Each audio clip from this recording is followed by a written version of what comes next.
ಒಂದು ಕಾಲದಲ್ಲಿ ಭಾರತದ ಸಿಲಿಕಾನ್ ವ್ಯಾಲಿ ಅಂತ ಕರೆಸಿಕೊಂಡ ಬೆಂಗಳೂರು ಇವತ್ತು ತನ್ನ ಹೊಳಪನ್ನು ಕಳೆದುಕೊಳ್ಳುತ್ತಿದೆ.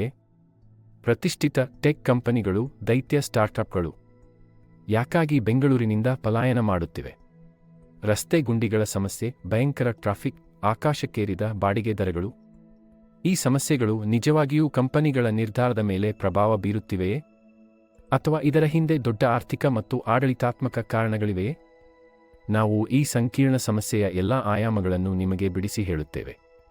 ಬೆಂಗಳೂರು ಬಿಡಲು ಕಂಪನಿಗಳನ್ನು ಪ್ರೇರೇಪಿಸುತ್ತಿರುವ ನಿಜವಾದ ಕಾರಣಗಳೇನು? ಮತ್ತು ಇದು ರಾಜ್ಯದ ಭವಿಷ್ಯದ ಮೇಲೆ ಹೇಗೆ ಪರಿಣಾಮ ಬೀರಲಿದೆ? ಇದೆಲ್ಲವನ್ನೂ ತಿಳಿದುಕೊಳ್ಳಲು ನಮ್ಮ ಚಾನೆಲ್ಗೆ ಸಬ್ಸ್ಕ್ರೈಬ್ ಮಾಡಿ ಮತ್ತು ನಮ್ಮೊಂದಿಗೆ ಈ ಜರ್ನಿಯಲ್ಲಿ ಕೈಜೋಡಿಸಿ.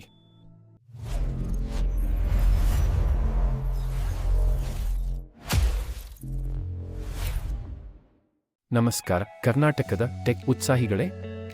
ನಮ್ಮ Bengaluru silicon valley of India ಆಗಿ ಪ್ರಸಿದ್ಧವಾಗಿದೆ.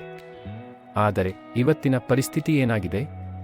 ಟೆಕ್ ಕಂಪನಿಗಳು, ಟಾಪ್ ಸ್ಟಾರ್ಟ್ಅಪ್ಗಳು ಬೆಂಗಳೂರಿನಿಂದ ಪಲಾಯನ ಮಾಡುತ್ತಿರುವ ಸುದ್ದಿ ಕೇಳುತ್ತಿದ್ದೇವೆ. ಇದಕ್ಕೆ ನಿಜವಾದ ಕಾರಣಗಳೇನು? ಇದು ಕೇವಲ ಟ್ರಾಫಿಕ್ ಸಮಸ್ಯೆಯಲ್ಲ, ಆರ್ಥಿಕ ಮತ್ತು ಆಡಳಿತಾತ್ಮಕ ಕಾರಣಗಳಿವೆ. ಇವತ್ತು ಆ ಸತ್ಯಾಂಶವನ್ನು ನಾವು ನಿಮ್ಮ ಮುಂದೆ ತೆರೆದಿಡುತ್ತಿದ್ದೇವೆ. ಕಂಪನಿಗಳು ಬೆಂಗಳೂರನ್ನು ಬಿಡಲು 3 ಪ್ರಮುಖ ಕಾರಣಗಳನ್ನು ನೀಡುತ್ತವೆ: ಮೂಲಸೌಕರ್ಯ, ಹಣಕಾಸು ಮತ್ತು ಮಾನವ ಸಂಪನ್ಮೂಲ. ಮೂಲಸೌಕರ್ಯದ ಪತನ. ಬೆಂಗಳೂರಿನಲ್ಲಿ ಟ್ರಾಫಿಕ್ ಸಮಸ್ಯೆ ಉದ್ಯೋಗಿಗಳಿಗೆ 10-15 ಗಂಟೆಗಳ ಕಾಲ ಕಳೆಯುತ್ತದೆ. ಇದು ಉತ್ಪಾದಕತೆಯನ್ನು ಹಾನಿ ಮಾಡುತ್ತದೆ. ಕಚೇರಿ ಸ್ಥಳಗಳ ಮತ್ತು ಮನೆಗಳ ಬಾಡಿಗೆ ದರಗಳು 40% ರಿಂದ 50% ಹೆಚ್ಚು. ಇದು ಕಂಪನಿಗಳಿಗೆ ತೀವ್ರ ಒತ್ತಡವನ್ನುಂಟು ಮಾಡುತ್ತಿದೆ. ಸರ್ಕಾರದ ಪ್ರೋತ್ಸಾಹದ ಕೊರತೆಯೂ ಕೂಡ ಪ್ರಮುಖ ಕಾರಣ. ಇತರ ರಾಜ್ಯಗಳು ಕಂಪನಿಗಳನ್ನು ಆಕರ್ಷಿಸಲು ಉತ್ತಮ ಯೋಜನೆಗಳನ್ನು ರೂಪಿಸುತ್ತವೆ. ನಮ್ಮ ರಾಜ್ಯದಲ್ಲಿ ನಿಯಮಗಳ ಜಟಿಲತೆ ಮತ್ತು ಸರ್ಕಾರಿ ವಿಳಂಬಗಳು ಹೂಡಿಕೆದಾರರಿಗೆ ಬೇಸರ ತರಿಸುತ್ತವೆ. ಹೈದರಾಬಾದ್, ಚೆನ್ನೈ, ಪುಣೆ ಇಂತಹ ನಗರಗಳು ಮೂಲಸೌಕರ್ಯದಲ್ಲಿ ಹೂಡಿಕೆ ಮಾಡುತ್ತಿವೆ, ಬೆಂಗಳೂರಿಗೆ ಪೈಪೋಟಿ ನೀಡುತ್ತವೆ. ಯುವ ವೃತ್ತಿಪರರು ಉತ್ತಮ ಜೀವನದ ಗುಣಮಟ್ಟವನ್ನು ಬಯಸುತ್ತಿದ್ದಾರೆ.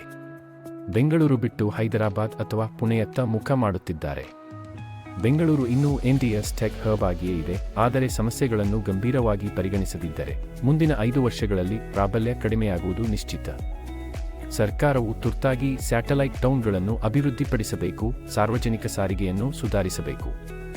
ಹಾಗಿದ್ರೆ ಒಟ್ಟಾರೆಯಾಗಿ ಹೇಳೋದಾದ್ರೆ, ಬೆಂಗಳೂರು ಮಾತ್ರವಲ್ಲ, ಇತರ ರಾಜ್ಯಗಳಲ್ಲೂ ಐಟಿ ಕಂಪನಿಗಳು ಸ್ಥಳಾಂತರವಾಗುತ್ತಿವೆ.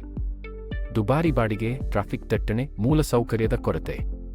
ಈ ಸಮಸ್ಯೆಗಳು ಮುಂದುವರಿದರೆ ಸಿಲಿಕಾನ್ ವ್ಯಾಲಿ ಎಂಬ ಹೆಸರನ್ನು ಕಳೆದುಕೊಳ್ಳುವ ದಿನ ದೂರವಿಲ್ಲ. ಬೆಂಗಳೂರು ತನ್ನ ಆಕರ್ಷಣೆಯನ್ನು ಉಳಿಸಿಕೊಂಡಿದೆ, ಆದರೆ ಸರ್ಕಾರವು ತಕ್ಷಣವೇ ಕ್ರಮ ಕೈಗೊಳ್ಳಬೇಕು. ನಾವು ನಮ್ಮ ಐಟಿ ಗೌರವವನ್ನು ಉಳಿಸಲು ಸಾಧ್ಯವಾಗುತ್ತದೆ. ಈ ಸಮಸ್ಯೆಯ ಬಗ್ಗೆ ನಿಮ್ಮ ಅಭಿಪ್ರಾಯ ಏನು? ಬೆಂಗಳೂರು ಉಳಿಸಲು ಸರ್ಕಾರ ಯಾವ ಬದಲಾವಣೆ ತರಬೇಕು? ಕೆಳಗಿನ ಕಾಮೆಂಟ್ ಬಾಕ್ಸ್ನಲ್ಲಿ ನಿಮ್ಮ ಅಭಿಪ್ರಾಯವನ್ನು ತಿಳಿಸಿ. ನಿಮ್ಮ ಪ್ರತಿಕ್ರಿಯೆ ನಮಗೆ ಬಹಳ ಮುಖ್ಯ. ವಿಡಿಯೋ ಇಷ್ಟವಾದರೆ ದಯವಿಟ್ಟು ಲೈಕ್ ಮಾಡಿ ಮತ್ತು ಹಂಚಿಕೊಳ್ಳಿ. ಇಂತಹ ಮತ್ತಷ್ಟು ವಿಶ್ಲೇಷಣೆಗಳಿಗಾಗಿ ನಮ್ಮ ಚಾನೆಲ್ಗೆ ಸಬ್ಸ್ಕ್ರೈಬ್ ಮಾಡಿ. ಮುಂದಿನ ವಿಡಿಯೋದಲ್ಲಿ ಸಿಗೋಣ. ಧನ್ಯವಾದಗಳು.